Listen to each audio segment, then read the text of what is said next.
Hey, book lovers. My name is Em, and I want to talk about books. And cats.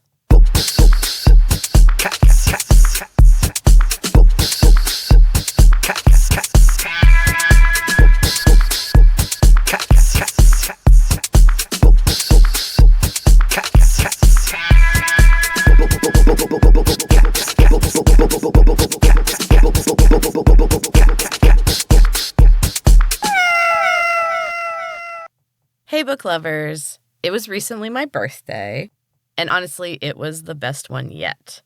I am already so enjoying my 40s. Anyway, this week I'm going to talk about the book that I got free for my birthday from Book of the Month. A definite perk, let me tell you. Anyway, today I want to talk about What the Fireflies Knew by Kai Harris. What a gorgeous book this was. It was definitely a one-day read, and I cried a couple of times while reading it. My oldest son actually caught me just sobbing over the book at one point, but that's not really anything new for my family. They're used to seeing me cry over books. Good books move me. What can I say? This one had some really heavy topics, but the story is told from the point of view of an 11-year-old girl. And she's not entirely certain what is going on because no one is telling her the whole truth. Because she's a kid, you know?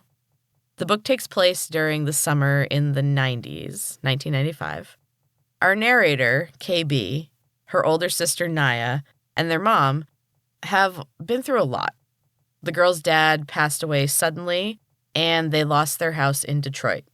They spent some time living in a motel, but now the girls are spending the summer with their granddad in Lansing, a more rural area where there is true quiet and big fields with trees to climb. And at night, tons of fireflies. Now, the girls are not aware that their mom isn't staying. She drops them off and leaves without explaining where she is going, why, or when she'll be back. And this is absolutely devastating to the girls who just lost their dad and now are facing, living for at least the summer with essentially a stranger.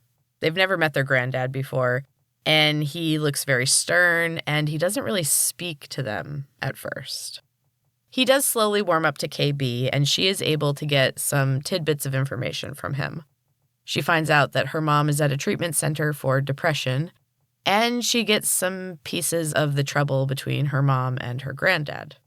He also warns her not to befriend the white kids down the street, even though they're right around her age. KB has very little concept of racism, but her granddad has been through it. And he knows the woman down the street will never accept her children befriending a black girl. Of course, KB ends up almost immediately befriending the kids. She doesn't really understand what's going on. Things just get a bit awkward and confusing from time to time until she encounters their mom. And this is just a side story. KB is searching for the meaning of family and for understanding of why things have gone the way they did. She's trying to reconnect with her sister because Naya is dealing with her grief in her own way. And at 14, she has no interest in hanging out with her little sister. On top of it all, she is also trying to mend the relationship between her granddad and her mom, which is far more than any little girl should try to take on, especially when she doesn't have all the information. There is so much going on in this story. There's grief and loss, the complexities of families, generational trauma, puberty, growing up, sisterhood, friendship, racism, assault, drug abuse, death, forgiveness. There's so many things. And everything is being experienced by this sweet, curious, intelligent little girl. This book has so much heart. The descriptions are so well crafted. And the story is so sweet and heart-wrenching and just every kind of emotion. It's just a picture of life. And KB is the best narrator. I absolutely love an inquisitive little girl with a fierce attitude, and she is that and more. So I highly, highly recommend reading What the Fireflies Knew by Kai Harris. It's an incredible book. So glad I picked it for my birthday book. All right, so now we're going to take a quick break, and then I also have a new chapter of Heart of the Storm. Be right back. Welcome back, book lovers. It is time for a new chapter of Heart of the Storm. I actually recently had a burst of inspiration, and I have finished the first draft of the book. I am going to keep doing the chapters, but I am also currently beginning to tear it apart for the very first edit. This is when things get difficult for me. Anyway, here is chapter 42 of Heart of the Storm. Martina clung to Harper's hand as the wind whipped them in sickening circles around in the darkness. Her wings had tried to fight it for just a moment. Even though they felt as if they had always been a part of her, they were just not strong enough. She forced herself to let go and try to go with the will of the wind. They were moving downward. They were spinning fast, but the descent was slow. The well seemed to narrow at the base, and they skimmed the walls as they neared the bottom. Finally, the circling slowed, and they touched down on the stone bottom of the well. Harper rolled to a stop, and Martina hovered until she regained her composure. They finally released their hands. Harper coughed. She stretched her long neck, which seemed to have doubled in length. Her throat burned when she tried to talk. "Thank you for coming with me. I was afraid to go alone." "Sure," Martina said unconvincingly. "What happens now?" Harper gave a low, growly laugh. "That's up to you. I would love to have you stay until the end, but I know that is asking a lot. We do not know each other, after all. You are free to fly away whenever you choose. You have more than fulfilled your duties. Thank you for that." Martina cast her gaze up the length of the well. The very faintest spot of light marked the top of it. It would be a long flight, and she wasn't certain she would make it. "I'll stay. What do you need?" Harper looked surprised, as much as she could in her ever-evolving form. "Really? Well, I guess I just need some support for when I meet my mom. Things might get intense." She tried to spread her limbs in a shrug. "One more chance to leave. No hard feelings." Martina laughed and hovered up to her new friend's face. "I said I'm staying. I like you, and I don't have anything else left, you know?" Harper nodded slowly and solemnly, a movement of her extended trunk. Martina perched on her shoulder. Harper's transformation was progressing rapidly. "What's happening to you?" Martina gazed around. "You've changed a lot already." Harper sighed. The sound was low and went on for some time. Martina could feel it vibrating the wood beneath her. Harper was growing more and more tree-like by the minute. "I have always known," she began in a breathy voice. Each word seemed to be a struggle. "That I was only ever meant as a sacrifice. A strange woman told me when I was young. I didn't fully understand until recently. I hate it, but I know it must be done. I just wish there was another way." Martina started to ask a question, but she fell silent when the water came rushing into the silo. The sound was thunderous, but Martina could hear Harper's voice clearly. She seemed to be tapped into Martina's mind. It made the girl uncomfortable for a brief moment, and then the water hit Harper's chair and rocked them backward. Martina flew off her perch on Harper's shoulder and caught herself just before she slammed into the wall. The water sloshed over her toes before she curved upward and flew higher to escape the rising water. "Keep going," Harper's voice encouraged. "Don't look down. Fly. Swiftly. Rhea and Nim will need you." The voice wavered away as the water rose up over the level of Harper's face. Her long forehead stretched skyward, but Martina was almost clear of her. She kept her eyes turned to the sky, and she flew as hard as she could, with these new wings that felt like they had been hers forever. Harper knew she could breathe underwater, but she still felt a moment of panic when it went over her face. Martina was gone, hopefully safe and flying to the others. Harper couldn't worry about her, but she did appreciate the girl's easygoing manner. It made her forget for a moment what was about to happen. As she opened her eyes under the water and adjusted, she scanned the well for her mother. Thea was here. She could feel it. It buzzed through her like a constant tremor of anticipation, maybe a little fear. A dark, swirling mess of serpents and weeds approached. They floated directly to her as the snakes fought and became even more entangled. The mass was leaking clouds of black ink into the water. They reached out in wispy tendrils and stroked Harper's long, smooth face. The touch burned, and Harper screamed. The sound formed a bubble in front of her and floated away.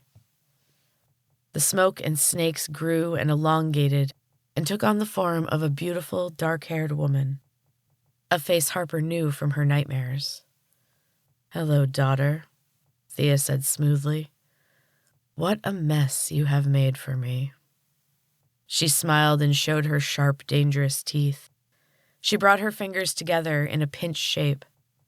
Her long, talon-like nails were the color of a moonless night. With a cry, she drew her hand back and then drove her nails into the wooden trunk of her daughter's body. Harper screamed, and the sound floated away, silently. Thea was yanked away from Harper a moment later, but the first blood had been drawn. It seeped from the gash in the girl's long, swaying trunk. The withered crone, for Harper could now see her mother's true, rancid form, was clawing at the water, drawing a thin trail of the girl's blood to her, absorbing her power. A silver serpent slithered around Thea and bound her arms to her sides. The snake squeezed her. The pressure built until Thea had to react. She thrashed and gnashed her teeth. They snagged the silvery skin and tore away a chunk of flesh. The ghoul let out a ghastly shriek and loosened its grip for just a moment. Thea's reaction was swift and vicious. Her body grew rapidly, pressing against the silvery serpent until it burst in a shower of sparkles and screams. She lunged at Harper, scrabbling up her trunk and heading for her eyes. Her claws scratched at her, and Harper could do nothing to pull away. Her body was widening, and she had already lost most of her mobility. She squeezed her eyes shut as her mother neared her face and waited for the attack. Martina rode the current of air at the top of the well. She circled Lazalt and Allie, who huddled in the strong wind, watching as the water rose rapidly. She only paused for a moment. She already knew what she was going to do. What she had to do. She had given her word. Lazalt heard her thoughts. He understood her intentions. And while it pained him that he would most likely lose his newfound sister, he understood she would not be deterred. They locked eyes, and he nodded and raised his hand. She slapped his hand as she dove for the dark, churning waters. In that brief contact, Lazalt gave her all the power he could muster. It passed through the twins like a bolt of lightning, and the water sizzled as she plunged into its depths. As she dove deeper into the darkness, there was a sudden flash of silver, and a horrifying scream rippled up to her from below. The sound rocked her, and she hesitated. But only for a moment. Harper was in trouble. Her new friend swayed in the water, trying to pull away from the dark, insect-looking woman climbing her trunk. Martina paused near Harper's eyes. "Help me," she groaned. Martina nodded and dove deeper. She hit the ghastly woman with the full force of her power. She was fatigued, but it was enough to knock the woman from Harper and send her reeling back into the dark waters swirling around them. The water was beginning to circle Harper. Her transformation was almost complete. A tall, slender tree stood solidly in the churning waters. Now it was all moving together, counterclockwise, turning back Thea's damaging powers. Harper was taking control. There was a loud rumbling and the waters bubbled. Martina was making her way back to the surface. The sounds below her made her move even faster. Her wings helped her fight the strong current, but she was still circling the well. The water was lifting her, carrying her upward to the others. She held up her arms as the surface grew closer, and Lazalt snagged her. With Allie's help, he pulled her over the edge and back into the air. Martina jumped to her feet and shook herself. Droplets of water flew from her wings, and she buzzed quickly across the room and back. It felt so good to fly without the resistance of water. Martina. Below her, Lizalte's face was irritated, but Allie looked up at her with a face full of concern. Martina flew back down to them with a sigh. Sorry, I just had to escape. The weight? She was breathless and felt ill. She dropped down to the ground and knelt. Her head was spinning. Allie's arms slid under her, and she lowered Martina to the cold cement. It felt good. Martina's skin was burning. She groaned and her eyes rolled back. Her body began convulsing, and Lizalte held her down. Otherwise she would become airborne, and if she fell back into the well... Allie slipped a woven bracelet from her wrist. It was made from knotted twine of varying colors, with a single thread of gold running through the center. The gold glittered and shone. It flashed when Allie slid it onto Martina's wrist. The bracelet grew brighter and brighter, until it burst into a ball of golden glitter and flames. Martina cried out in pain as Allie slapped away the flames around her wrist. Lizalte glared at Allie, but then Martina sighed, and her body stilled. Her skin was sweaty, but cool. Whoa, Lizalte said with admiration. That was... His voice trailed off, but he was grinning. He reached out and took Allie's hand.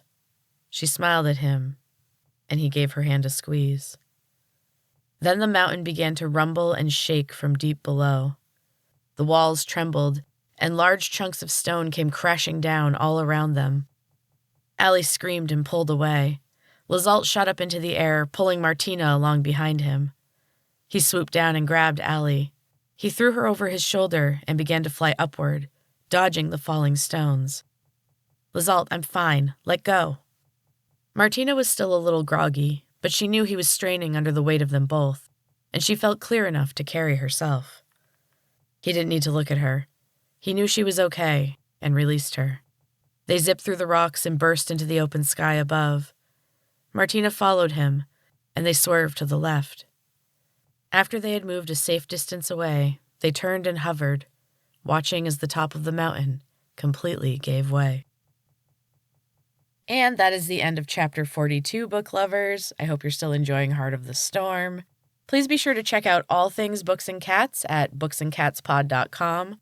That's books, the letter N, catspod.com. You can find all my books, merch, and every episode of the podcast. Thank you so much for listening, book lovers. And until next time, keep reading.